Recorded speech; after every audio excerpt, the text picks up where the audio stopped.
Ladies and gentlemen, welcome to another edition of How Did This Get Booked? I, of course, am your host, Jake Manning, and I'm a veteran of the professional wrestling business for over a decade, and I've held every single job except selling popcorn.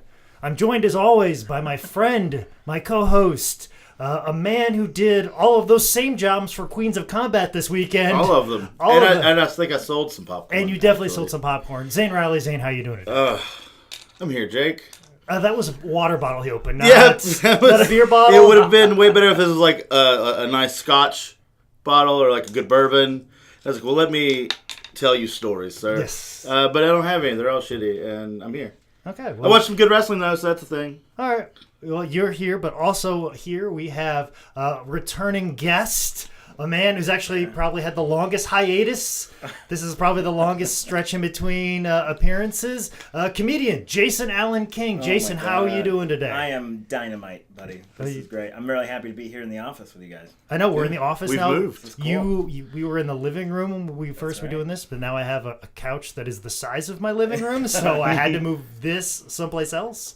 I love the room. I feel like we're in the right place to do what we're doing. There's so much artwork on the walls and stuff. This is cool, man. Yeah, that's usually the thing is people get in here and their eyes are always averted everywhere else. So it takes us a minute to get into the actual podcast. It usually takes time to settle. Yes, that's a video game. Yes, this is a ring full of wrestling action figures. That's a wall full of Cyclops comic books. All right, we're back on track. Oh, yeah, and there's pictures of me being drawn very creepily, hanging up everywhere. I love it. That fan art? Yes. That's cool, man. It's from the same guy. Oh, wow. He used to bring like different signs and like he would give them to all the wrestlers and stuff like that. He's cool. an amazing artist. I haven't seen him in a while. I hope he's okay. So. I hope he's all right, too. Hey, it's good to be back. Thank you for having me back, man. Yes, and what we always ask about with returning guests is, because we made you watch King of the Ring 1995. Right on. And now, did seeing that show inspire you to go out and watch any more professional wrestling? I would say the only wrestling that I've seen has been you. Okay. Just on video. I have not gone to see anything. But I would say that my interest in wrestling has definitely gone up from our relationship, watching that, and And all the bullying that I've been belaboring upon you.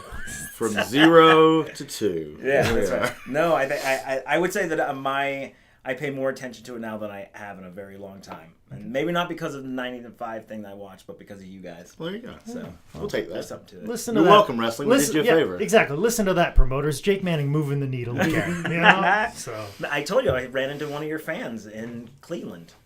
I went to the Cleveland Comedy Festival, and he was talking about North Carolina being kind of a wrestling state. And I wrestling fan of yours, not a comedian fan of yours. He's not a fan of your comedy. That's true. You're wrestling. That's true. He didn't know your comedy. Nor should he. But I said, oh yeah, it's like one of my friends is a wrestler, and I said, Man Scout Manning, and he like blew up. He thought it was the coolest thing in the world. So there's at least one guy in Cleveland who thinks you're amazing. Yeah, listen, promoters, we're beating it over your head. Listen, Jake Manning moves the fucking needle. All right, like that's what I do. Get it together, Chili State. Yeah, come on. Like seriously, the poor man's version of Joey Ryan is moving the needle here, folks. But before we get into discussion of today, I'm going to put this. I've been putting this at the top of every podcast because the fans have been making it a priority, so I want to make it a priority for them. I don't know if you know this or not, Jason, but reviews are very important here on this podcast, and I laid out the challenge for all of our listeners. If you write a review on iTunes or Stitcher, I will mail you a free T-shirt if you DM me your shirt size and your address. And our fans have really taken it to task. And it hasn't gotten overwhelming enough that I've decided to stop that promotion. So it's been going quite well. And, of course, I always read the names off at this time. So I always want to put it at the top. And like I said, anybody in the future going forward, if you write a review on iTunes or Stitcher, I will say your name on the podcast and I will mail you a free T-shirt. It's that easy. I just mailed out 3 of them today. And right now, at the top of the heap right now, is on Stitcher is Sponge Cake 7, still ruling the roost there on Stitcher. And I don't know if reviews make that much difference on Stitcher, but I definitely know they make a difference on iTunes.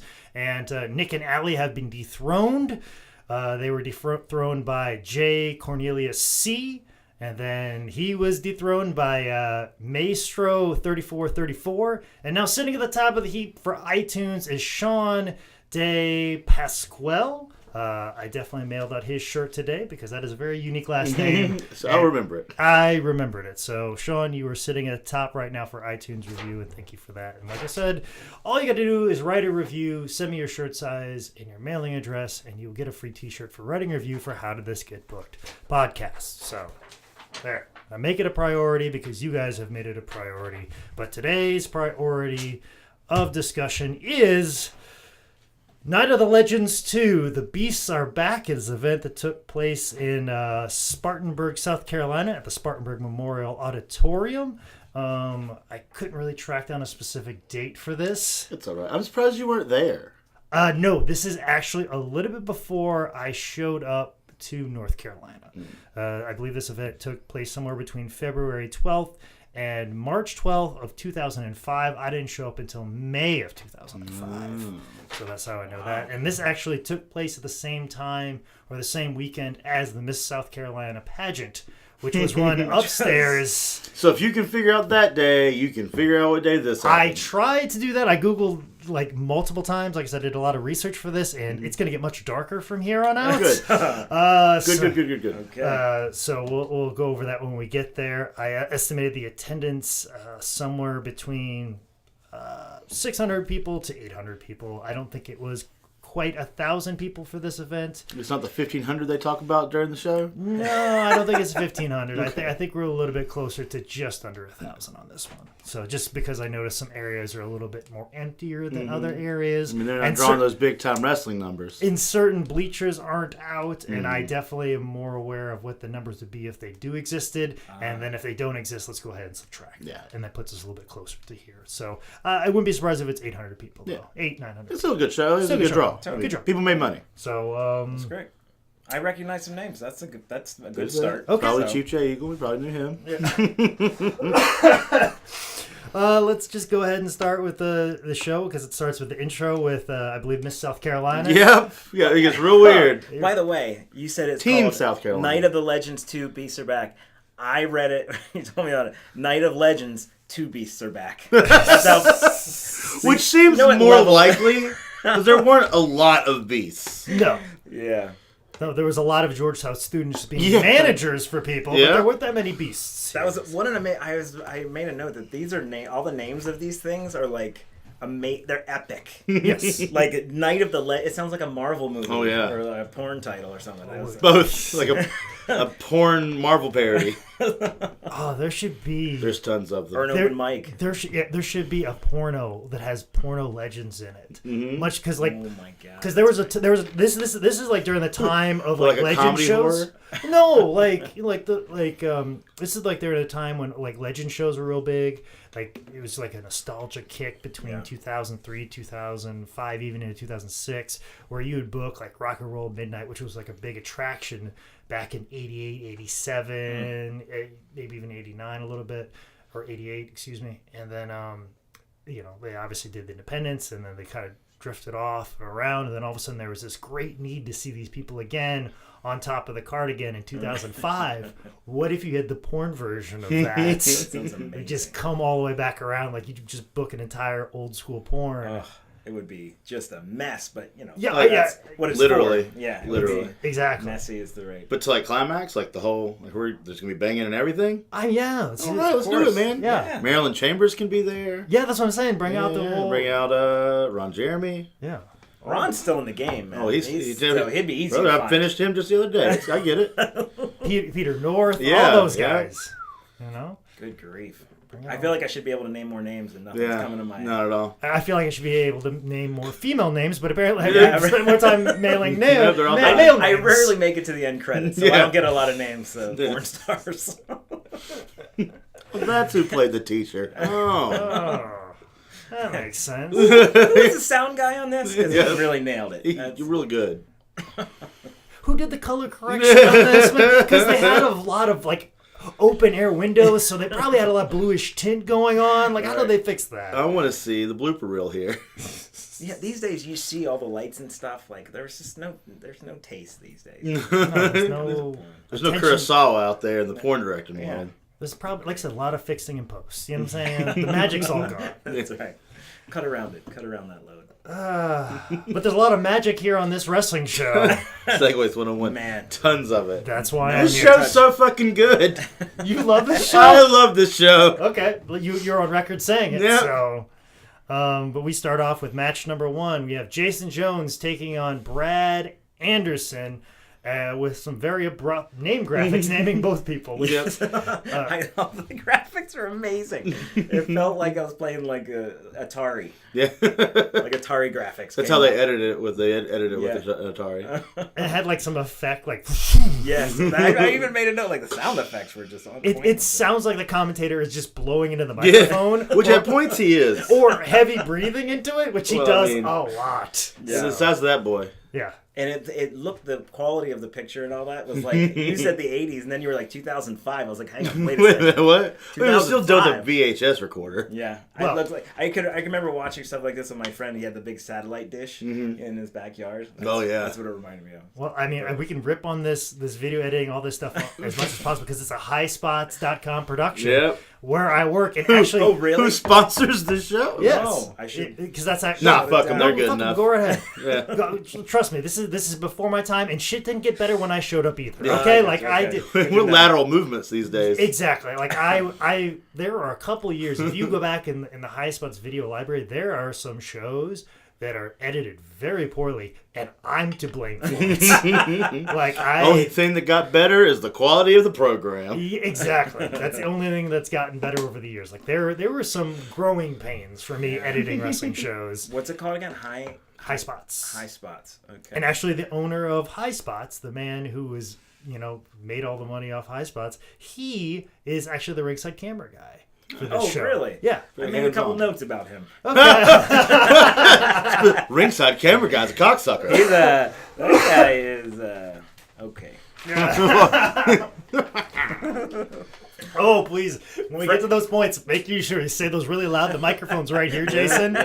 We'll tag him and all of it. His name is Michael. If you would like to Okay, refer to all him right, as such, Michael. we put him right there. I mean, he's the one that gave us the promo code so people could watch this show. Oh. So there you go. Fuck him. Frame up your shots. All I'm saying. That's why you had to hire a camera guy to come in. Like, but once again, come to find out, not as just a lateral move. Lateral move. Lateral move. Out of focus the other way. I also love how commentary got interrupted by a conversation in the middle of this match. It's too. George. It's George just talking about things. Okay, I couldn't nail it Because down. it's George, and then it's like he's also telling the commentator stuff. Because every once in a while the commentator will go, "Oh, okay." I thought I was hearing stuff like Yeah. that too. All right. Yeah. Yeah, there's a lot of that stuff going Yeah, on. right. So. Like, is he doing this in the fucking locker room? So, and by the way, this is in Spartanburg, Spartan, Yes. and they were talking about how historic the building was, Yes. and I was like, that can get really racist. There. Yeah. If you dig too deep in that. It's like, What kind of history went down here? Spartanburg, yeah. Well, it was where they, did the lynching. that's right. It was a marketplace at one point. That's Yep. all I'm saying. It was historic in Philadelphia means something very different to Spartanburg, South Carolina. Ain't no cracked bells in South Carolina. Tell you that much. Yeah, I was like, oh boy, and that's still around. Yeah. yeah. Yeah. Actually, they're going to be holding a show there later on this month. Yeah. That's great. We've It's a wrestled- it's a cool venue. They're doing I've wrestled there every year for the last 2 or 3, 4. Interesting. I have not because fuck South Carolina. So There you go. Because one of us isn't allowed to. Oh, really? no, it's just out of protest because of their history. Yeah, it sounds way cooler. You know, I don't like how they they treated didn't- the black man. They didn't help themselves by having Miss Teen South Carolina Yeah. open this show. I was Which- like, that feels a little uncomfortable. Which the commentator here in a little bit, it might be kind of quick on. So whenever he brings out Bill White, he talks about how those girls, like the Miss South Carolinas.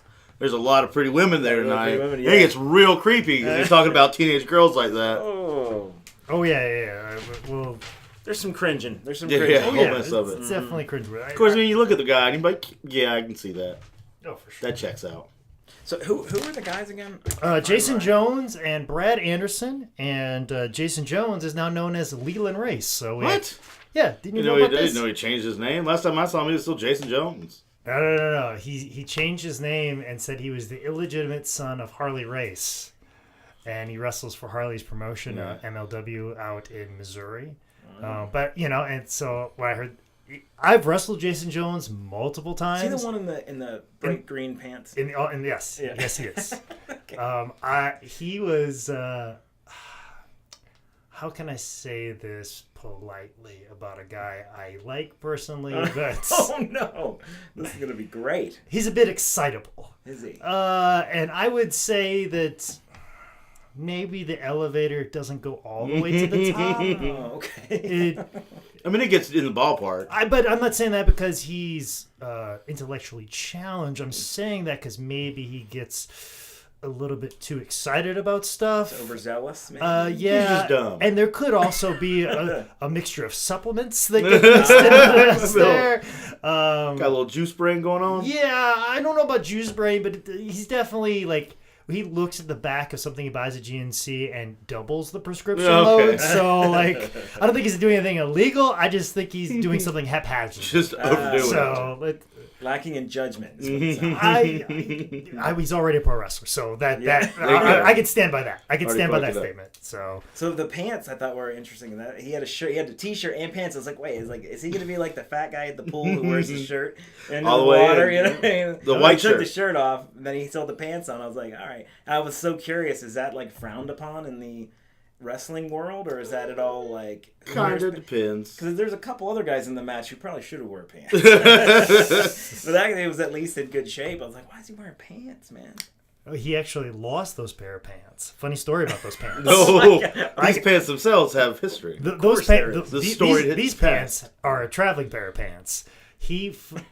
I was on a show with him in Statesville, North Carolina. His girlfriends. Like the traveling pants, like the Yaya Sisterhood. Yeah, pretty much. He left these pair of pants at a show in Statesville, North Carolina, and the promoter was my former roommate, Tyshawn Williams, who's a Piece of short. shit. Okay, you said it. Yeah. Like, whatever. I mean, I hope he's listening. he still owes me money. Yeah, I think So- he's probably in jail anyways. Fuck him. Okay. He's a shorter individual, a very stocky individual, and we shared an apartment together with some of the other High Spots interns. And of course, he promoted the show, and he found those green pair of pants that Jason Jones left behind, kept them, and sometimes when Monday Night Raw would be on, he would put the green pants on and be like, "Come on, guys, let's wrestle." And which is very weird, and especially when we didn't know that he had taken those pants from Jason Jones, and we're like, "Why are you wearing Jason Jones's gear?" And he goes, "Oh, he left. Come on, wrestle me." I'm like, this is getting really weird real fast. It is weird. So, I mean, I'm gonna wrestle you, but not because I want to. but the thing is, like I said, he was shorter and stockier, so he stretched those pants out. Oh, boy. So there's no way that Jason could ever fit in those ever again. So, Wow. but yeah, Jason Jones, kind of. I remember he was obsessed with the Road Warriors, and he wanted to do the Road Warriors finisher, which is the Doomsday device, where basically, just so you know, Jason, one guy puts this another guy on his shoulders, like kind of like a chicken fight type scenario, like in a pool, and then the other guy, that guy's tag team partner, who's holding up the guy, his tag team partner climbs to the top rope and gives a clothesline and has this guy fall off his partner's shoulders. Now, I was always told that the Road Warriors asked to, like, do you want to take the flip, or you push the guy underneath his kneecaps and the guy flips off the back and kind of does like a half flip off the back, or do you want to have the guy who's holding you fall back with the clothesline? It all depends on what you feel more comfortable with. Okay. And The first one sounds a little more dangerous. yes, A it little is. more- It can be if the guy is not athletic enough and not get over. And so anyways, I was tagging with Jason Jones, and Jason Jones was like, "We're going to do the Doomsday device for the finish." I go, "All right, cool." So I know that story about the Road Warriors, so I go over to the guy who's going to take the finish, and I walk over to him on the other side of the locker room, and I was like, "All right, do you want me to fall back with you?" Because I was obviously going to be the guy that held him up. Like, do you want me to fall back with a clothesline, or do you want to do the flip? From the other side of the locker room, I hear Jason Jones go, "No, dog, he's going to do the flip!" And I was like, Okay. "All right, guess you're doing the flip." Guess you're doing the flip out. And that guy was like, wait, what? So I gave him the flip, and the guy didn't die. So there you go. All right. But that's but then Jason Jones got the team with Heidenreich, who was a Road Warrior at one point in time, and Jason Jones painted his face and everything thought he was tagging with the Road Warriors. Like, he was a big Road Warrior fan. Yeah. So those are just some funny stories Wow, about Jason. Jason Jones, crazy intense dude. Yeah. Very good. But I always think about it, I was like, no, he's going to do the flip, dog. What a weird vernacular all around. Yes. But that's just the way he talked. Yeah. He's like, hey, what's going on, buddy? Hey, Hey, buddy. Bubba. Hey, how's Michael? How's everybody at the hospital? What's going on? I haven't seen him in so long. But, he's the guy who's taking care of Harley Race right now. Yeah, So so God he- bless him for that. Yeah. So, I mean, that's taking care of a national treasure. So. yeah, this is true. Anything else we got to say about this match? You got any other Let's I notes? talk thought the downhill from here. referee, I thought looked like Clint Orr. Our friend Clint Orr. You Yeah, I know Clint? did. Was that Yeah. Clint? I Remember don't Clint? know. I don't believe so. He's up in New York now as a comic. And Yeah. he's sort of, he's like a skinny dude, and he's got the same hair. I was like, look at Clint out there getting into it. Good job, bud. You know, this is where he started off at. That's where he cut his teeth at. It was that era when Clint was like living in a shed with his friend. Yeah, that's right. Yeah, he does a joke about, living in a shed. Yes. Oh. But yeah, and nothing else. I mean, I just thought you would win a belt for that match, but that he won shoes. I'd hold up those boots. Yes. Because, it was a Legends thing. It was like his dad or something was a great wrestler. Gene Anderson was his father. I think it was more of a stepfather situation, but he definitely was his father. So. Every spot on this entire show, this ring announcer says it's shades of someone. Mm-hmm. Shades of his father. And then when George is wrestling later, he's like, oh, now he's making fun of so-and-so. And making fun of so-and-so. Yeah, it's okay for everybody else to take from other people, but not George. No, fuck him. The guy who actually wrestled those people. Yeah. All right, moving right along to match number 2, the Barbarian versus Mass Hell- Superstar. Hell and yeah. in the corner of Barbarian Yup. is good friend and current High Spots employee, Mike Lee. So, All that hair. yes. Yeah, but they used it a lot, too. didn't Yeah. They love pulling on that hair. Oh, I love Mike Lee. He ended up in the ring. Yeah. Got it for the somebody had to take the finish. Yeah. Because neither one of those guys wanted to jaw to each other. So, Wow. fun story that might tickle your fancy, Jason. Mm-hmm. I like my fancy tickled. All right. Well, get ready for it. Mass Superstar, mass wrestler, obviously. Which, go on. Okay, I'm remembering a conversation. Go on. He's a mass wrestler, and his real name is Bill Eadie, and he What? works in at a public school in Georgia, I believe. I don't know, maybe not be a public school, right? But I know he's like a principal or a vice principal. Or Oh, wow. He's involved in schooling, and he's a mass wrestler, so that makes him a real life revolting blob. So like, Very good. that's not a knock on his weight. No. That is merely a knock on his circumstances. That is crazy. So just let you know. He about still wrestles? that. Yeah, Wow. from time to time. He's like yeah. a principal, and he does that. That's. Super And, cool. and more so the fact that he's like 80 now. So that's really Yeah. the more impressive part. He seemed like he was 80 in that footage. He was a he- big guy. He had to He was stop wrestling huge. at WWE because he had a heart issue come up over like eating some bad shellfish or something like that in Japan. Like he had a heart issue where he couldn't wrestle anymore in 1988, and he is still wrestling Yeah. today in 2018. Like Forever later. he also has a great story about how he almost died in wrestling in Saudi Arabia too. Wow. He was wrestling this guy who was a captain of an army, and he started beating the crap out of this guy, and then his troops tried to have him murdered mid-match. Jesus. So he had to like leave the country and sneak across the border for safety. Jesus, are you kidding me? Yeah, he's Because I made notes. They were talking about how this guy's been all over the world and doing all this shit. So that's like a real thing. Yeah. that's a Holy real thing, shit. not made up. Bill Eadie is most certainly a fucking badass. Yes. So Interesting. As is the Barbarian, This who's is true. also still wrestling. yes, I both saw these men. him just Saturday. You He might be. seemed to be one of the more athletic of the bigger guys that I feel like I've seen in a while. Athletic, I may not be the right. He didn't seem like he was. He looked like a 100 and wrestler. wild. He Yeah, was, yeah. like he was kinda doing had it. what he should be doing. Yeah. Well, I definitely know. 2005 is when I moved here, and when I first moved here, I started working out at the Harris Y over here in Charlotte, North Carolina, which is actually the same place where Barbarian worked out at the time.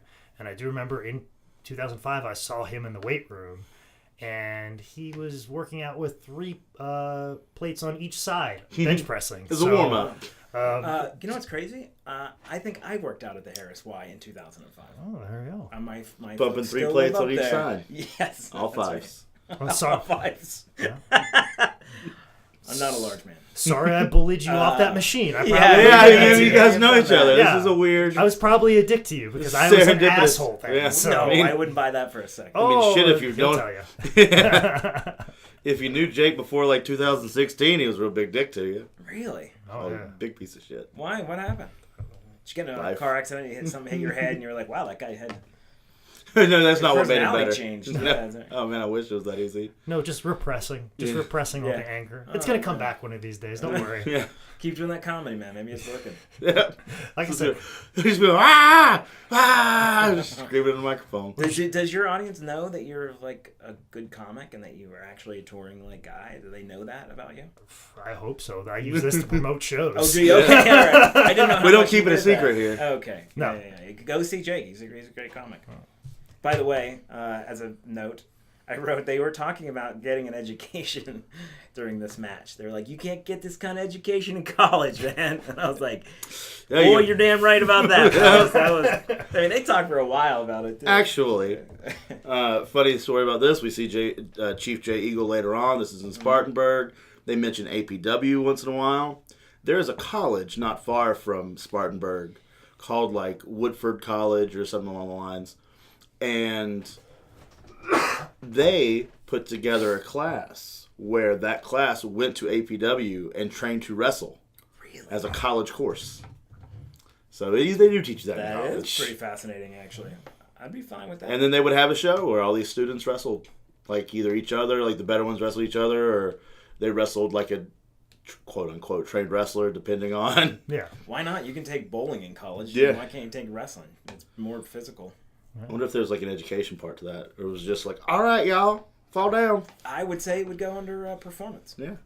It would be, Part of the like theater. something athletic and some performance related. Maybe fight acting, you Mhm. know? Like all Well, that. yeah. Like, what is the net worth of WWE and all this stuff? Or whatever? Billions. It has to be in the billions, right? Yeah. I mean, That's right. it's no lesser Yeah. than baseball, football. I mean, obviously it's lesser than them, but it's sort of probably in the same. Well, they're working. tennis They're and- working their way towards that right Yeah. now. They're trying to get in the position of an NFL, NHL, MLB. Right. Like they're trying to There you be go. seen as such. But where you have 30 fucking teams in the MLB or the NFL, you only have one team in the WWE. So they're one team is making billions of dollars. No. where- Yeah. There's Raw and SmackDown. Okay. Fuck They- it. Yeah, right. So you're saying the individual wrestler wouldn't be its own entity? You were saying it would be just all under the umbrella of. It depends if they get hurt. Then they're an independent contractor. Yeah. Oh man, I love getting this sort of. This is juicy. Yeah. So they just screw you over. You're like, Really? now, Yeah. do these guys individually have agents? No. No, because you sign a contract solely to this one company, so there wouldn't necessarily be a need for. I'm sure you'd have like a lawyer that would like look over your contract, but other than that, there wouldn't be much. Yeah, I'm else saying to it. would you have a manager and a? Would you have to get? Yeah, it's really fascinating. It sounds like you guys are kind of hung out to dry a little bit. Oh, of course, yes. Oh yeah. Interesting. Yeah. They killed the last man that wanted to start a union. So They killed him. They didn't kill Jesse that's Ventura. drama. Like. haven't they? wait till the story pops. Well, you heard it here, folks. Yeah. Zane. I don't buy it. I don't buy it. Conspiracy theory right here. I was never on this show. My name is not Jason. Yeah, this is. I'm not actually Jesse the Ventura who's like pretending to be Jake, man. You're like, It's been me under a mask the entire time. It was me, Austin. It was me the whole time. but yeah. Good stuff. Any other questions? I do got to bring up Jason Jones jumps on commentary, and then somebody asks him for Does an he? autograph. Yeah. Well, he's trying to do commentary, and he screams at the person, "I don't have a pen. A pen's in my bag." Just goes back to my story earlier. This guy's a fucking A psycho. bit excitable. Mm-hmm. A bit excitable. So I'm not yelling. This is just how I talk. This is just how loud I am. anything else before we move on? All right, let's move on. God bless Mike Lee. God bless Mike. Somebody's got to take the finish. Hey, man. Somebody's Hey, got to man. take the finish. So, God bless Mike Lee. God bless Mike. Not just for this finish, but your everything. Just in general. Just in life. general Just for vacuuming ceilings at the office. and keeping me alive for a Yep. couple of years. I gotta say, Mike Lee's the one guy you guys have both supported. Yeah, the only guy that we're both like, so yeah, far. for Oh, sure. we have shit on everybody except for Mike Lee, Yeah. which is usually how all of our shows go. We always circle back around to Mike Lee. Yeah. But Mike Lee was there, and he was great. Start making that like a point. Make a point to put over how great Mike Lee is. Now, did they say that Mike Lee was from the Orient? Because they kept talking about people being from the Orient. It was This is he found him in the Orient when he was there. That's how he brought Mike Lee back. Different the time, my friend. Barbarian did? Yeah. Different time, my friend. Different Oh, time. gotcha. That's how we label things that are they're problematic. We just say different time Different time. and move right on. Gets a little dicey there in the race issue part, so different time. It's different. It'll get a little different later on too. But we got to get to match number 3, which is Bambi versus Spider Lady. Spider Lady threw these guys for a loop. They didn't know what to do. No. They were like, we don't know her. We don't know where she's was- from. Holy shit, she might be from the Orient, like Mike Lee and the Barbarian. That's right. We don't know what restroom she can go in. No. We have no Yeah. idea. There was a good portion of this match where I was like, George has put a fat boy under this girl's costume. Hey, watch And, out! like, that, that was- that is Peggy Lee Leather underneath that Well, mask. then I was like, no, she's wearing a sports bra, and I doubt that George would give that much attention to detail. So this is really a woman. They were like, we don't have a spider spandex, so we're going to put flames on it. Flaming Spider Lady. And call it Spider Lady. Thought it was great. Oh yeah, that's what when Peggy Lee Leather does Spider Lady, she just wears Peggy Lee Leather's outfits With the hood. with a hood on. Good for her. I'm gonna look her up. I don't even know who that is. Oh, her and Bambi used to wrestle all the time. Yeah. That's why this match is so good because they've done. Because this is Oh, the match really? they always do. This is usually the match they do all the time. When they drug it out. Yeah. Well, somebody had to put some time in. exactly. Yeah, well, I kind of got that impression too. It's Yeah. like everyone was sort of lumbering around and not really getting into it, and then these two, and they kept. It sounded like the announcers were like, "Yeah, I think maybe Bambi can go down." Nope, she's not down again. Okay, No. so Man, these broads, women just keep going. They seem so annoyed that Yeah. women were wrestling for a long time. That's what I got. And Oh, then, there's that's how some old timers think. There's nothing against them. God rest his soul. But Ivan Koloff refused to be on a wrestling show where females were wrestling. really, Mm-hmm. Yeah, because he feel like females shouldn't be wrestling. is he a white guy? Was. Yeah, He was. he's passed away. Well, I was gonna say that doesn't sound like a white guy at all. But I think with him, it was more of Christian beliefs, which is weird Whoa. to not allow women to compete in an athletic Yeah, competition. he didn't believe they should drive.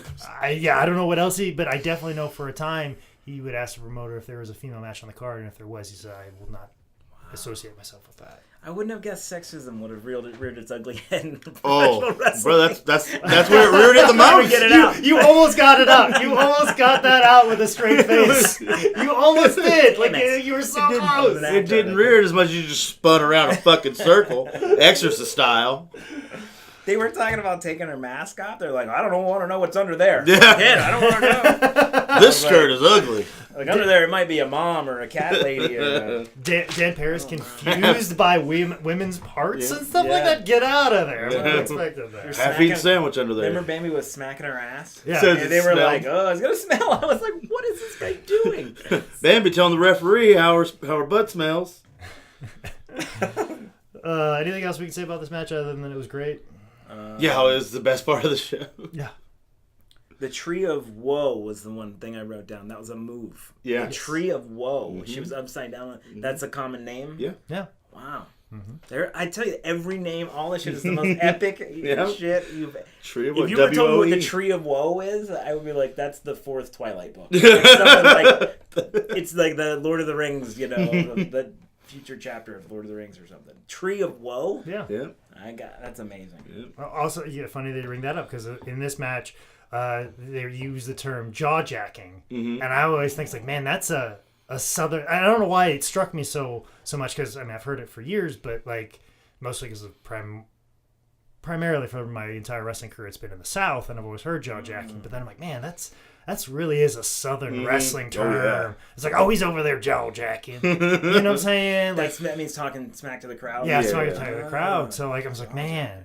I was like, I wonder if there's other, like, if I wrestled in Portland, other places they would refer to as jaw jacking, but like, They'd probably be some like mouthing off to the crowd. yeah, I like, heard jawing. yeah, there's Jawing. nothing more Yeah, southern jawing would be wrestling. kind of more of a than jaw jacking. Yeah, like that's so southern-ish. You can't even say you can't say jaw jacking. Jaw jacking. Yeah. No, jaw jacking. Yeah, you got to say it like that. Yeah, or else nobody knows what you're talking about. Yeah, what's this uppity prick saying?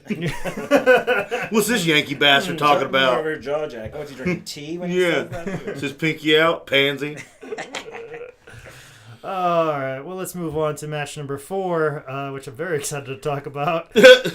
Tracy Smothers versus the total package Lex Luger. Man. He's one that I remember. Lex Luger is one that I remember. It would have been real badass if he'd been like Tracy Smothers, remember? Tracy told him to shut up or else he'd kill everybody. Straight up, everybody dies. What were your thoughts on this match, Jason? I was afraid that Lex Luger was going to die in the ring. Yep. That dude... I have Who's probably in the best shape. Yo, he's the best shape of this card. I have a 98-year-old grandmother who moves around better than that guy does. I thought they ended it early because that dude, every time he would go into the ropes, I was be like, oh my God, he's going to hurt himself. He looks big as shit, but that dude can't walk across the ring. Man. He's in a wheelchair today. It makes sense. He's got a back problem or something, that dude. He looked like he was struggling. But see, here, I don't think... that the reason he's so messed up in this is necessarily because of damage to his body. At least at this time, from what I've understood from people that were at this arena, he was he could get pulled over or he could be stopped for a WUI, wrestling under the influence. He was apparently he was there and he was doing an autograph appearance and meet and greet beforehand, and he had like the longest line of everybody else, and he didn't have anybody like taking any handling the money for him. Usually in a situation you have somebody handing the money and they hand you a bag or a little money bag. Lex was handling it all himself, so people like $20 for a picture with Lex Luger, so they're handing it directly to Lex, and he was basically taking the money and just putting it in his pocket and not paying attention, and his pockets just kept getting bigger and bigger, and all of a sudden he forgot that he'd put all this money in his pocket, and he started accusing people of stealing money. He's like, who's getting all the money for these pictures? Oh my God. And people had to be like, Lex, it's in your pocket right now. I see $20 sticking out of your jeans right now. Your money's in your pocket, and you didn't even know it. Jesus. So Tracy He's hammered or he's on something. Yeah, he's on something. Tracy Smothers out here being the best man alive. Exactly. Tracy Smothers has got to pull a match out of this guy because they want to see Lex Luger wrestle. So that's why there's a lot of this dragging out. There's so much of it, yeah. Because he's just trying to make it work. Holy shit. And that's just the guy Tracy Smothers is. Yeah. Yeah, so that dude's the pro, and he's the one who does the jaw jacking. He's definitely a jaw jacker. He was a jaw jacker. Wow. Yeah, Lex was. I remember him. They said he was a former champ, WWE champ. And he looked like a big dude, but then you saw him walk, and I was like, "Oh, this poor guy." It reminded me of the wrestler of the movie, which I'm sure comes up a lot on your podcast. So we just did a live podcast on it like last month. Oh, really? Yeah. It was like seeing him. It was like it was kind of sad, a little depressing. Like, I don't know. What do you do after you get too old to do this? Do you do anything? They all do conventions. Yeah. They try to make their $20 now. Man, stick it in their pockets, get real fucked up. Yeah. He found Jesus. Yeah. I mean, he had a hand in the lady dying, but I mean, he found Jesus. Allegedly. Put that. Boy, there's a lot of that in this too. Yeah. I'm crossing over genres of your podcast right now. Listen, we haven't even gotten to the darkest part of this podcast. So, but definitely in this match, there was a dark moment where like Dan Paris was like brought up the Von Erichs and was like, which was a family tragedy. Yeah, of like they all killed themselves. There was 5 boys and like 4 of them died. Wow. And a couple of them killed themselves, and he just brings it up casually in the middle of this conversation about pro wrestling of this match. So, but yeah, Lex looked a little blown up, a little out of sorts in this match. They said he's the full package. Total package. That's what is kind of the worst. He's a total package. If anybody else noticed it, maybe he wouldn't lay off of his junk. He kept scratching his junk. I was like, he's got the whole... Brother got the dick itch. He's got to fix the package. Got crabs and everything else in his package, man. God. Got it all. So we got a couple 20s down in there. You got to figure out why it itches so much. Well, let's not rush to conclusion. That maybe bring up a good point. Maybe he's having side effects to some sort of medication for a venereal disease, and that's why he's in the. Let's not jump to conclusion that he's on pills or had any alcohol. Let's give the man a benefit of the doubt that he's got a medical condition that he's taking care of. So if there's any doctors listening, you can tell us what kind of dick pills make you all loopy and falling over. Let us know. Yeah. Especially if it's honey goat. I want to make sure that shit's okay. I want to make sure I can still take that. I got a bunch.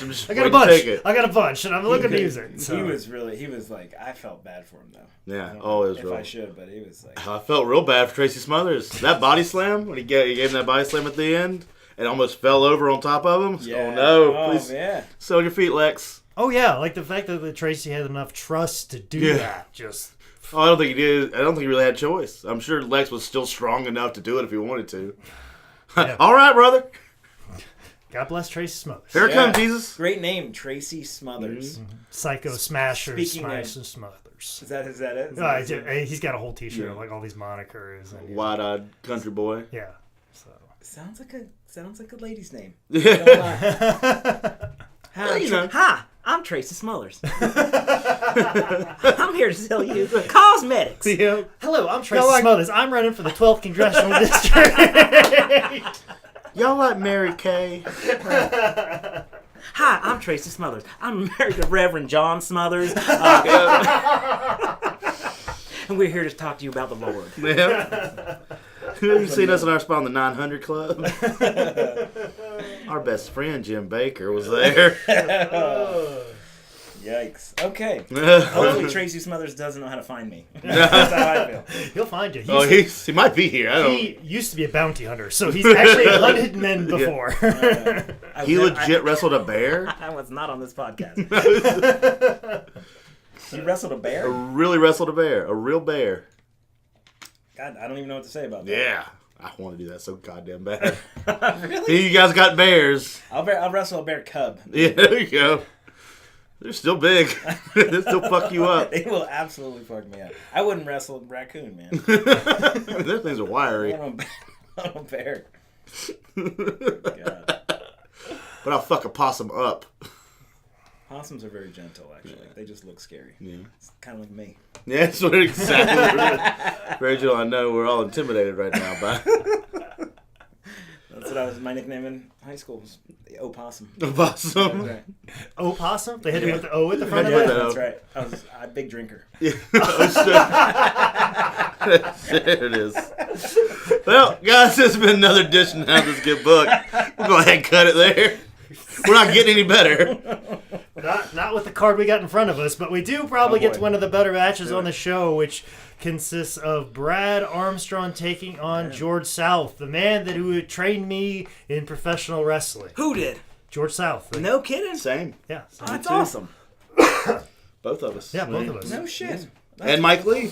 And Mike Lee as well. well. Of course, Mike Lee. The great Mike Lee. The great Mike Lee. So, that's really interesting. I didn't realize that. He's the guy that was doing the jacket bit. And people give him a lot of crap for doing that. They're like, oh, he's just stalling and he doesn't want to wrestle. But I'll tell you what, that doing the bit of like teasing to get your jacket off and then do it back and keeping the crowd with it all the time, it's much harder than what you think. Yeah. And if you see it live and like obviously for a DVD or a video release, it gets monotonous. But when you're there and you're in the moment of everything and this audience is just irate at you not taking your jacket off, and then you got to bring him back down, and then you also have to commit to that bit so hard that there's a point where it doesn't draw as much heat, like it drops off. Right. But you still have to have the commitment to push through that again until it's back up. Until it's back up again. There's always a moment where you want to just cut it off, but no, you got to go harder and faster and longer with it,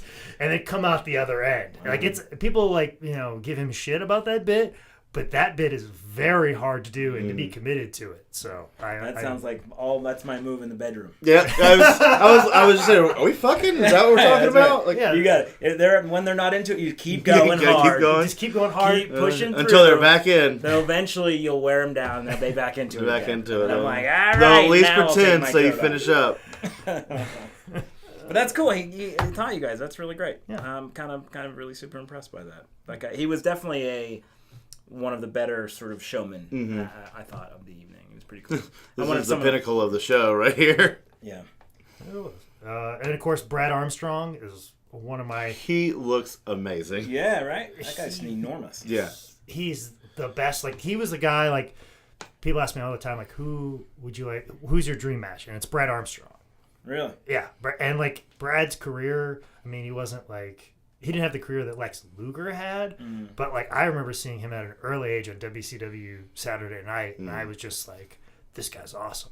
Like I've always like Brad Armstrong. I've always loved. So that's why I love it that when I first moved here, George always gives people nicknames, and my nickname was Bullet after Bullet Bob Armstrong, which is Brad's father. Oh wow! So because I looked so much like Brad Armstrong, and what a compliment. When I had so it was a compliment to me. That's why. Immediately I love George because it's like, oh, you remind me of Brad Armstrong. I'm like, I fucking love Brad Armstrong. I love that nickname. Thank you very much. Thanks, sir. Yeah, so just seeing this match, I haven't seen it in its entirety before, but I always heard about this match. And I remember George always talking about this was like one of his favorite matches with Brad. Oh, really?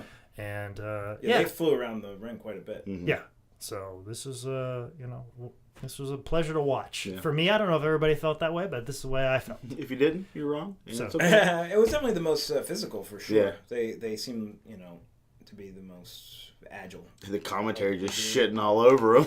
Yeah. Oh, was it really? I don't know if I They're like, he's just mocking the late, great Wahoo McDaniels. Oh, now he's mocking the retired Blackjack Mulligan.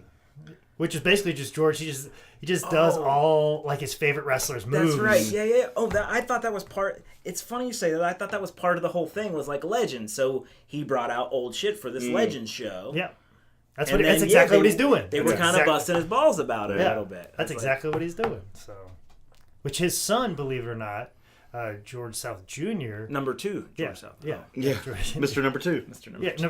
Mr. Number 2. His son was shitty. He does all his favorite wrestlers' moves as well. Really? But it's more like 90s version. So it's like it's like an updated version. So it's just rock bottoms and stink faces and tarantulas and everything else you'd see on ECW. Yeah. So, yeah. So I always thought that was the funny thing is George did all his favorite moves that he saw as a kid in the 70s, and George Jr. did all his favorite moves that he saw in the 90s. So wow. I always thought that was funny. So you still working out with George now? Just saw him minutes ago. Oh, really? Before I came here, I filmed our YouTube show, Daddy Don't Work You Wrestle. So this is actually the second. He's in that? I've seen that. I've seen you. He's the other guy. He's the other one guy. That's not Jake. Oh, no shit. Yeah, Oh, that's man. him. God, I'm the worst friend. I'm a terrible friend. I have seen it, but I never, because I met your dad, and I'm like, that's not his dad. Right. People would make that mistake. They're Yeah. like, are you sure that... even funnier story again. Challenge. Funnier story. Secret time. Secret time. So good. The Armstrong family, obviously, Brad Armstrong and everybody else. Tracy Smothers was kind of like a surrogate son to the Armstrong families and actually teamed with one of, I believe, Steve Armstrong, if I'm not mistaken. So he was kind of like a surrogate son. I've always felt like I was a surrogate son to George. So kind of like I'm more like Tracy Smothers than I am Brad Armstrong. So in that lineage of South family, because the way I act, people are like, "Are you sure this guy isn't your father?" So you could be the wide-eyed Midwestern boy. Exactly, the wide-eyed Midwestern boy. But interesting. And I did get I talked to George about this particular show because George was actually technically the promoter of this show. It's his company, right? EWA. He was one of the first to do the interview, I thought, on that. He was like the first interview, wasn't he? Yes, because they did the little promos and stuff like that. And, they had the intros in the beginning. And his voice is going, and I like this. I can't. My wife don't like me coming home if I don't win the money. Yeah, that's right. And now he's divorced from his wife, so he didn't come home with the money. So, shit's real, guys. Shit is real. You really do go to the pay window, or you don't go to the pay window. But yeah, what was I going to say about George? Yeah, he talked about. We talked specifically about this show, and we talked about this match, and there was like weirdness with the referees. He finally explained to me what was going on. Yeah, I made a note of that. What it was, and I think that's probably what the conversation he was trying to have with Dan Paris, the commentator, to put it over on the video. Jamie Tucker, the redheaded referee, had refereed for WCW. Tommy Young, longtime NWA referee. And so one thing that this crowd down here in the southern area that grew up watching Jim Crockett Promotions, it was very much, they haven't let go that Vince McMahon won the wrestling war, much in the same sense that some people haven't let go that the North won the Civil War. The same type of bad feelings. Some of us feel the WCW is going to rise again. Yeah, but people felt like once that Jim Crockett Promotions had to sell to Ted Turner and it was fully become WCW, they felt like that was the end. So there was kind of resentment towards WCW a little bit. So George was trying to play off of that angle. So you have a WCW referee saying, "No, classic referee of the NWA, you're wrong. I from WCW am right, and George South is in the right for doing this." And then, of course, they turn it around, and then Tommy pushes George right into the Russian leg sweep, which is just a beautiful finish. So, that's just love Brad Armstrong. That's a beautiful choreography. And a little story, but that doesn't get put over. Absolutely, no one gets it. Nobody gets it, but it was just a small. If they had, no offense to the commentators or offense. No, you can offend them. Fuck them. If they were on top of their game, they would have been like, they could have brought this up, or at least subtly maybe given some. If they knew what they were doing, they would have understood it. They, at the very least, they would have understood what was going on, and could have put that out there. Or if he would have listened to George as he's trying to explain it to him. Yeah. Once all hushed, he would have got it there. But at the same time, too, the live crowd's not going to understand. Yeah, of course either. not. So no. It's a very nuanced story. Well, if you were in the crowd, you would, though. Exactly. So some fans, maybe it's fair to say, would. See, that's the kind of stuff where I think that wrestling doesn't get its due, because of there's underlying story arcs, and the little that I know about it, I know this stuff's there, but I hear you guys talk about it, like that's kind of awesome. Hearing the inside of that is pretty great, actually. Yeah. I wish I knew that. They would have talked about it, so I could have picked up on it. But anyway, we'll go back and do alternate commentary. Yeah. I don't think anybody's going to mind. No. Might up it's going to move the needle. It might move the needle, and also we can probably go back and sync up the audio and the video because it's out of sync. Which is one of the first things I noticed on a couple of these, because some of those bumps came a little bit later the noise. than when they showed up. That's amazing. But keep in mind, this is coming from a guy who had released the Dick Slater shooter interview out of sync. So you see the words, whatever. Like I said, growing pains, high spots video. Yeah, it was a different time. It was a different time. It was a different time. You didn't have to be good. You just had to do it. Anything else? Move on to match number 6. Move on to match number 6. Strap match between Greg the Hammer Valentine versus Chief Jay Eagle. Yeah.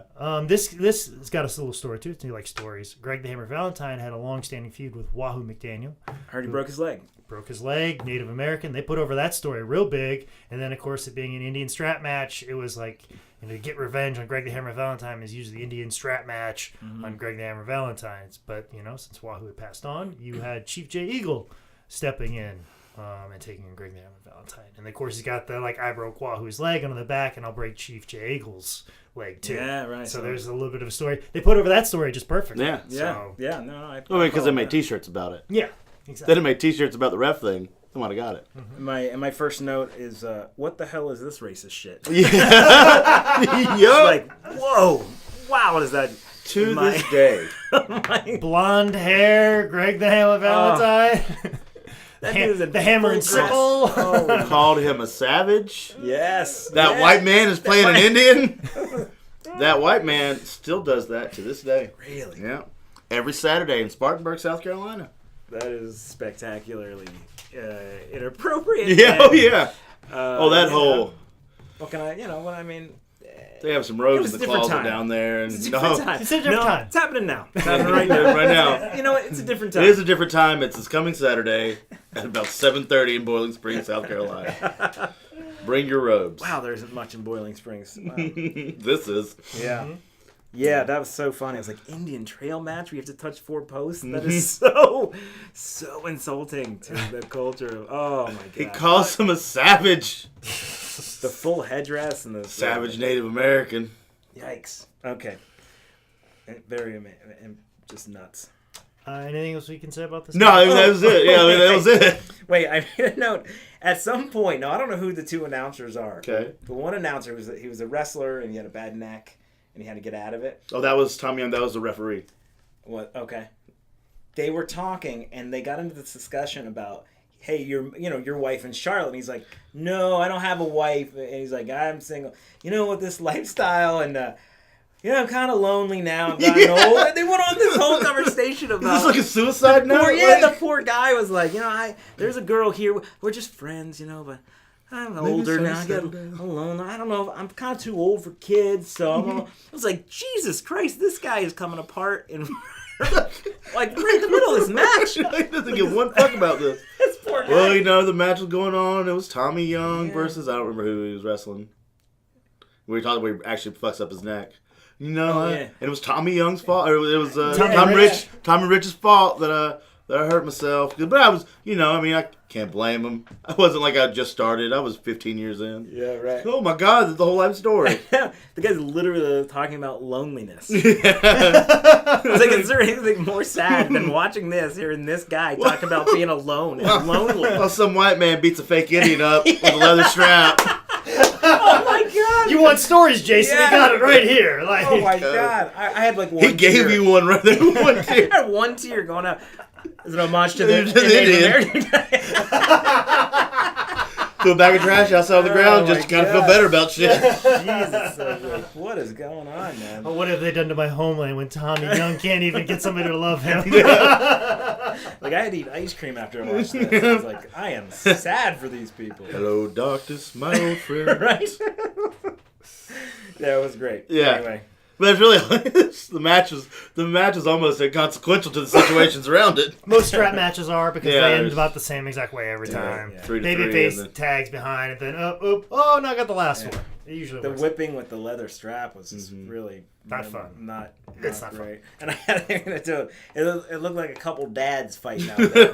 It was like two dads took their son saying, my dad can beat up your dad. They took it seriously. Two dads fighting a softball game. Let's do this. We're going to go kind of drunk. Really on their feet that well. No, fuck your son. If your son didn't commit that error, we would have won that game. I was like, your son's a pussy. Whoa, you skipped a step. Fuck you. Okay. Whoa, you skipped it. Good stuff. We have fun. We do. We joke, but it's good. It's all good. And it's all good because we're now at match number 7. Match 7. Ricky Morton with Jimmy Valiant in his corner, taking on Terry Taylor with Jason King in his corner. Also George South student, and also the man that sold me this WrestleFest arcade game that is sitting next to me on my left-hand side. Oh, is that Bad Street? Bad Street, Oh, yes. I remember him. Yes, he is in the match. Funny story about this match that George informed me about is Terry Taylor, this was one of his first independent bookings after being released as, I believe, production from WWE or an agent or something like that. I think it was shortly after that. Terry Taylor, the guy in red trunks, was following George and Ricky Morton around with a notepad. And he goes, hey, when are we going to sit down and put this match together and write it all out? And anybody who's ever wrestled Ricky Morton before, he doesn't write his matches down. Yeah. And anybody who's really wrestled, there's not a lot of guys that sit there and write their matches down. And then someone like Terry Taylor, who's been in the business as long as he has, shouldn't be writing his matches down. Can't wrestle without it. Yeah. Wow. So, but he was like, but sitting down with a promoter, and the guy is wrestling and writing down the match, absurd. Really? So, just very odd. Figure to get that story out in the What the out in fuck the are world. you doing? So, Interesting. You said the guy's name is Jason King. just King, yeah. My name's Jason King. I know. Bad Street? Jason King?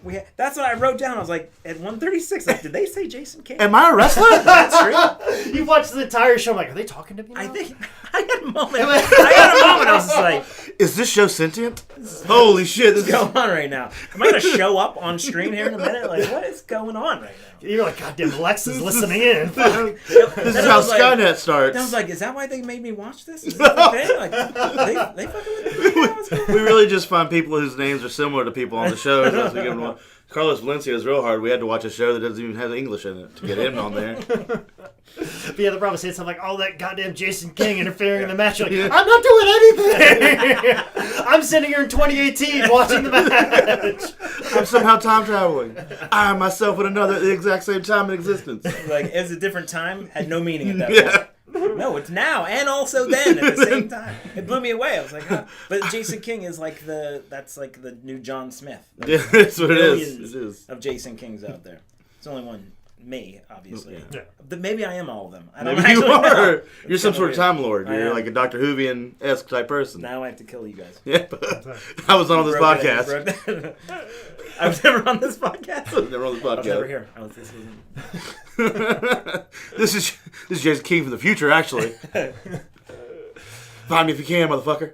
I was laughing about this one because they look like hairband guys. They look like they were all in hair bands, and they were like, Yeah. "We can't be in bands anymore because of grunge. What are we gonna do now? Like, let's put on some weight and wrestle. What do you think?" That's what it looked like to me. It was Terry awesome. Taylor doesn't wrestle anymore, does he? I'm sure he still does like the conventions and shit, but I don't think he still Yeah, I works. don't think he puts on the trunks and But wrestles anymore. but Ricky Morton and Jimmy Valiant both do. Who was the guy who came in at the end? George. Oh yeah, George did a run in, and then at the very end, Oh. Bobby Eaton. was Bobby in it. Eaton. That's who it was. All right. One of the greatest professional wrestlers of all time, by the way. Interesting. Okay. He wore pants too. I was like, all right. I mean, Well, he's just doing a like, run man. in. It's like so. he might have come from the crowd. I didn't Yeah. know who it was. I was like, Could have been somebody's "Oh, dad. that's dad." Yeah, it's like another dad showing up. Going, Am I you late? two knock it off, you know. Am I late? I'm gonna see you March 12th, first blood match. Okay, bye. All right, I'm out. Interesting. And how the boogeyman was like Well, yeah. dancing and he made out with somebody. And I was kissing like, dudes. all right, okay. Is that common in wrestling? With him. For him, yes. He still does it, Is yeah. there a gay community within professional wrestling? I mean, kind of like the women. Not exactly smiled upon. Oh, really? Yeah. Oh, really? I wouldn't It's have guessed. getting Yeah, really. I wouldn't have guessed that there's some oppressive behavior. Yeah. toxic masculinity in Yeah. professional wrestling. When did that happen? Now, current day in the independent scene, it is far more vocalized and far more accepted. Well, I will say this. You say frowned upon. I don't necessarily think it is such because I mean, for a long time, Pat Patterson was a gay man, lived a homosexual lifestyle off to the side, and I always had the utmost respect from people. There's a lot of other professional wrestlers that lived a homosexual lifestyle for a long time in the closet, very quietly, and I think for the most part, pro wrestlers, at least the guys in the locker room, knew about it, were cool with it, and like, it doesn't matter. I'm putting my life in your hands. You gonna take care of me? Yeah, Okay, right. good, great. Sure. No issues. But at the same time, too, there wasn't the comfort that there is that they could be out openly. That all of a sudden, I think, has changed in the last decade. I think that's where the evolution. I think wrestlers, for the most part, have been very progressive as far as their attitudes and feelings, and they've always been like, I don't care who you end up with at the end of the night. Would you that probably specific to? I would say homosexuality? there was probably a percentage that was there's probably 15% they're like, no, fuck you, you're going to hell. Yeah, there's that. I don't know if it was necessarily progressive, more just, if you don't fucking say anything about it, I won't be fucking asking. Yeah, I think it's more that way. Like, there's a bit more ribbing about it, Yeah. like gay was a derogatory term. We're now obviously that we've progressed past that. Sure. Probably in the same sense that like comedians, like how many like you look back at like Eddie Murphy Delirious and all the gay jokes that are in that. yeah, That's yeah. something in that you wouldn't do today. Yeah. But like how many fucking hack 80s headliners during the comedy boom had their closer was on a gay joke. Yeah, right. They'd be insensitive right now. Sure. So I think there was definitely that going on, but I don't think, is that hate, is that whatever? And I think that it's kind of the atmosphere that was in those locker rooms. You weren't comfortable enough to be out and open and who you are, but at the same time too, I don't think those people realize the damage of their words, but their actions never synced up with that. Yeah, right, So, right. Interesting dynamic. Yeah. yeah. So I don't think there was any of that, but definitely that's something that exists in pro wrestling. Yeah. So but now you can be out as possible, and It nobody. sounds like football. It sounds exactly like the NFL because I think that's. Oh, it's what's exactly the sort of NFL how the now. Like NFL there's no way that anybody in those locker rooms could come out. I think it's far more regressive in pro football than there is Even now, you think? Oh, absolutely. There's no way. Even like it's almost not even essentially like, don't tell me, I don't want to know. It's almost like, you better not fucking tell me, and you better not be. Wow, I interesting. feel like there's that I mean, dynamic. I don't think they would say that, but that's maybe how it is. Yeah, where I feel like it's far more progressive in pro wrestling, where it's like, well, we don't care, fuck whoever you want, you know. And I also too, I think that might come even from somebody like a Pat Patterson. Mm-hmm. He didn't have the courage to come out until like A couple years ago. He was on. He did. Legends WWE House. did that Legends House thing. Yeah. They did basically like the V8, like they did the VH1 show where all the celebrities live together or whatever. Oh yeah, right. They right. WWE on their network did a similar deal where Old Legends did, and he came out as gay on that show. Where everybody kind of already knew already. Yeah, like But cool. But yeah, and that's kind of what it was. Yeah. But for somebody as brilliant as Pat Patterson, you know, a man who's had a hand in some of the greatest moments of professional wrestling of all time. You were really tiptoeing. You know, greatest moments of all time. So people are like, yeah, who gives a shit? You know what I'm saying? Like, right. and all it takes is just awareness of somebody. Yeah. Where, you know, you don't have that. We just Whereas Mr. Boogeyman here, whatever his name is, the Boogie Woogie guy. Yeah, Boogie Woogie Man. So that was just sort of that was shtick. see, and that falls back into like 80s hack headliner doing gay jokes. Okay, There are got it. always like gay spots in pro wrestling. Like, oh, these guys are gay lovers. Ha ha, laugh at them. I see. Okay. And that still exists with the crowd. Wow. Where even, in the locker room, you know, like, oh, we're accepted, we don't care. But Gotcha. if you go to certain places, they're like, oh, these two guys are That's F-words. just gonna play. and they'll play it, and there'll be Gotcha. hatred, like, screw those guys because they're gay, or haha, they're gay. interesting. Like that still exists in certain places and certain geographic locations that go to wrestling shows Interesting. to this day. Very interesting. And Boogie Woogie still does those Kiss stuff today. He's like 80 or something, right? Yeah. He's like 80. I think he's been wrestling for 80 years. Yeah, Like, he's- it's something he's- absurd. He's that the just guy- as close to 90. Whoever the guy was, the announcer was like, yeah, well, it's happened to me a couple times. Yeah. Like I made out with him. You know? Yeah, like I've wrestled him. Yeah, now it's like I've wrestled him in this building, and Yeah. it's the same kiss, and you're supposed to like act like it's real gross, and Yeah. you turn your back to him, and he just fingers you in the butt a little bit, like just kind of like pokes your butt with his Really? finger. You're supposed to do that, and he grabs you by the dick. It's just weird, like it's a thing. Then he blows you. Yeah, and then you guys And are it's like, like- fucking, and you're like- but like you can't like lose eye You have contact. to like, you're not you have dominant. to like, I don't like it, but my dick's hard. Hey, who hasn't been there? Which I've been trying to remember where this occurred, but maybe it happened here, where the guy that's been commentating the entire time just goes, well, I mean, you got to be straight. You don't want to be like Adrian. You don't want your kids to grow up to be like Adrian Street. Yes, there was that, because they're talking about the girls of the South Carolina pageant, and like, it was, oh, they're pretty attractive girls around here, and you know, it was that And exact he was exact like, wording. don't be gay, because there's these hot girls here. Yeah, I wrote it down. Wow. You know your son won't, because he was referring to all the girls around here. I got it right here. He goes, your son won't turn out to be gay like Adrian Street, and well, you know, you got to be straight. Yeah. Like That's I was exact doing words. like I was doing other like at some of the matches I stopped to like actually full on watch, but some of it like the bullshit parts I was just kind of like playing video games, just kind of half-ass watching, and then I heard that and I had to like, wait a minute, what? Yeah, I like rewind it and like, huh? That's why I wrote it down word for word, Yeah. so I don't misquote anybody. Yeah, But that's what was said. yeah. So, Different time, man. Different time. Different time. 13 years ago it was a real weird time. yeah. So Crazy. Fuck that guy. Yeah, kind of. Like that. anyways, match happens. Yeah, Greatest it's professional whatever. wrestler of all time, Bobby Eaton, runs in. He cuts a promo after the show where he's like rubbing his belly on camera.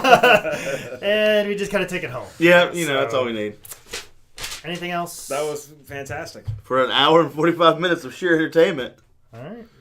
I might get real drunk and watch that again this weekend if this this hurricane comes through. Yeah. Oh yeah. Everyone batten down the hatches. as they Yeah, say. exactly. Yeah, this is coming out probably right on the heels of that hurricane hitting. Mm-hmm. So you got something to listen to on your phone You have before it something dies. See? down. You know, if you've downloaded, tell your friends to download it in North Carolina, so they got something to listen to on their phone. Anything else we can say about this? I got some other extra information. about We the did show. well, but I want to hear your It was your my information. pleasure. Yeah, it was my pleasure to be a part of this. You did a real good job. Thanks, man. Okay. Same to you guys. I gotta say about this match, because this is actually the second wrestling show that happened at the Miss South Carolina Pageant. Oh. And George promoted both of them. Was number one the other one? No, this would be the second one. Oh, but what was the other one? The other one was also Night. It was Night of Night Legends one. 1. Like, okay. Yeah. But it was did the same time. No, years. Oh, okay. We're talking different years. Okay. This was an annual event that was happening with the Miss South Carolina Pageant. Joey Sanders, the fourth of the Sanders family that ran the entire. The Sanders Yeah, family. They were basically the people that got the whole Miss South Carolina Pageant rolling. They'd overseen the South Carolina Pageant for many years, and Joey Sanders the fourth was the one that was the liaison to George and helped line everything up. And he was the one that had the idea of bringing pro wrestling because they were doing the Miss South Carolina Pageant at the Spartanburg Memorial Auditorium upstairs, and downstairs is where Jim Crockett Promotions ran TV tapings down there. So he's like, well, wouldn't it be great if we had extra events going on during the pageant weekend, and one of those which being wrestling, because it's so part of the culture in Spartanburg, South Carolina. So he got up with George, and he only gave George a budget of $2,000 to run the first Night of the Legends. And they had similar names on this one. So if you're just looking down the bankroll of the people here, to run an entire show of a magnitude like this for $2,000 was impressive. Yeah, but George Lex Luger money right there. Exactly. So George pulled it off, made it happen. So then the second year, which is the year that we discussed, the budget was significantly larger. But then so were most of the headaches. Yeah, a lot of the pro wrestlers were a nightmare to deal with. Like I mentioned about Terry Taylor earlier, Lex Luger earlier. But then also too, the people that ran the pageant wanted a much more of a hand on things. Oh my God! And they weren't. They were very curious of people who were walking in through the doors a lot. Brad Armstrong walked in with his family, and the South Carolina pageant people told him that he couldn't bring his family in there that because it was too early in the day. But he's like, I traveled with my family. Can't they just come in here and sit down for a little bit? And they're like, no, they can't be in here unless they pay for a ticket. He goes, this is my family, and I'm here providing my services. And it was a whole big to-do that George had to squash on top of running all the rest of the show, on top of dealing with the first fan that walked through the door, walked over to Mass Superstar Bill Eadie, took one look at him, turned around, walked right to George and said, I want a refund because that's not Bill Eadie. and he goes, that's definitely not him. That's just some mass dude. And George's like, no, that's Bill Eadie. I have Lex Luger over there. Do you think I'll go cheap on Lex Luger? Like, we would think I'm going to cheat you on Mass Superstar. So there was that. I'm trying to think of so. Greg the Hammer Valentine was asked not to sell his dollar store merchandise. He had just bought random stuff at a dollar store and was selling it for $2 at his merch table. This is Family Dollar country. That's why. Exactly. Well, I mean, that's still happens to fucking day. So the Miss South Carolina pageant, people thought that was very cheap and classless, so they asked them to remove that. I don't know if we'll get to all of this, but because the battery is running low, so we'll just jump right into it. And some of it's inconsequential. But I must get this out into the world. You might be curious. Okay, it was successful the first year. The second year seemed pretty successful. A few bumps in the road. What caused this never to happen again?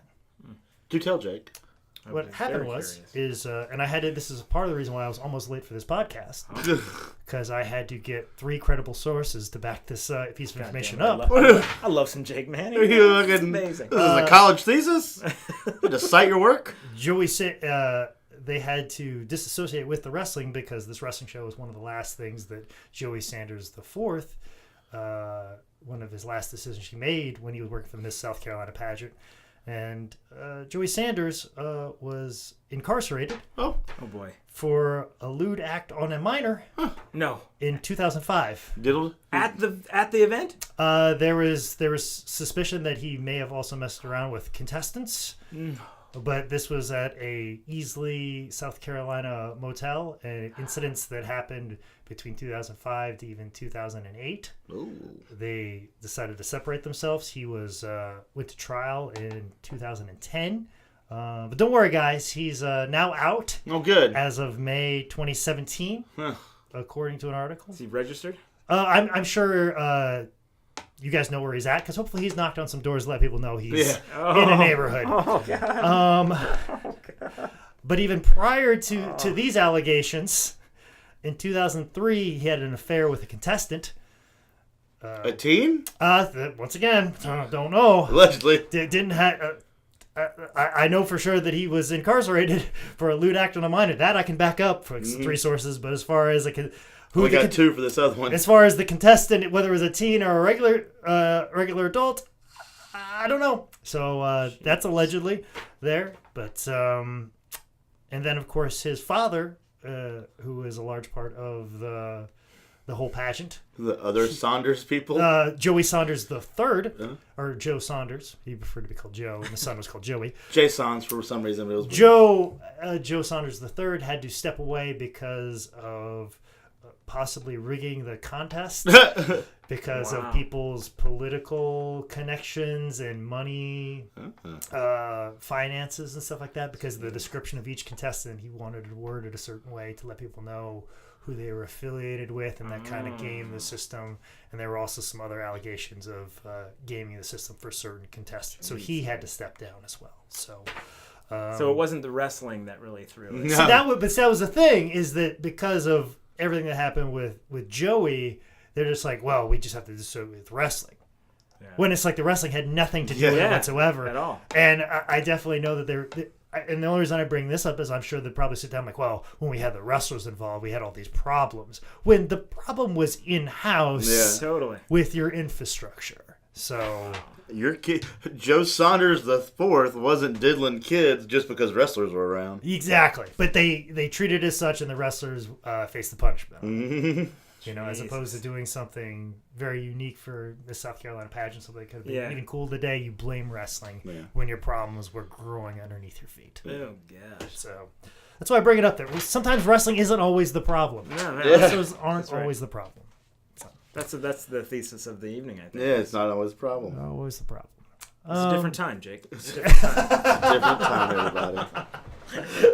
Well, the time is now for Jason to let everybody know how they can get in touch with you, how they can see your shows, get in contact with social media. You have a live mic in front of you. You can find me. My website's big for me. That's where I put all my schedule, videos, podcasts that I'm on, photos, all that kind of stuff. JasonAllenKing.com, JasonAllenKing. And social media, Instagram, Twitter, I'm at King Jason Allen, Jason Allen King on Facebook. I'm on there, and Instagram that's mostly where I promote stuff, tell jokes, put up videos. You can see go on there. Also, George and Monty is a web series I have that's from Funny or Die, which you can get on Facebook or go to funnyordie.com. And I got some shows coming up. I'll be opening for Kyle Kinane at the Comedy Zone here in Charlotte in about 2 weeks, I think, which can be a great show. Thanks for having me on, guys. Thank you. Zane, you got anything? Kind of low key. I'll be see Jason as he opens up for Kyle Kinane soon. I'll be there, watching. Actually, in 2 weeks will be the big time wrestling at the Spartanburg Memorial Auditorium. That's going to be September 21st. 22nd will be in Lexington, North Carolina. On the fence if I'm going, but I might. Spartanburg only. I probably won't go to North Carolina. The Lexington show. End of the month is going to be AML Wrestling in Winston-Salem. And then starts the greatest time of the year, Renfest. Yes. Oh, my God. So good. Yes. So if any questions about where I'll be the next couple months, it'll be there. Me too. Drinking pumpkin beers and looking at girls with elf ears and questionable standards. Well, huzzah to that. I will be, if you're going to be in the South Carolina one, I'll be at the North Carolina one for Big Time Wrestling in Lexington. Also, too, at the end of this month of September, the Queen City Comedy Experience will be going on. It is like our real first full-fledged comedy festival here in Charlotte. So make sure you show up for that. Go to queencitycomedy.com. Queen City Comedy Experience will be the best way to look for it as well. We got Brian Regan, Jay Farah, Janine Garofalo, and a lot of other funny local people and people from all over the place. We're both on it, right? You and I are both on it as well. So make sure you come up and see that. And for everything else, just follow me on Twitter and Instagram at ManScoutManning. And always, if I made a mistake on anything, or if you're Joey Sanders and think that I've sullied your good name, go ahead and at me. Yeah, At me, dog. At me at Manscout Manning, or email me at jake@sslshow.com. Make sure you log on to howdidthisgetbooked.com. That's where I got my own personal merch. I got limited sizes left in my t-shirts, but you can buy a How Did This Get Booked t-shirt. But you can get a How Did This Get Booked t-shirt by leaving a review on iTunes or Stitcher. Make sure you follow us, subscribe to us, download us, do all that on iTunes, Google Play, Stitcher, YouTube, SoundCloud, and wherever podcasts are available. This has been another edition of How Did This Get Booked? Woo.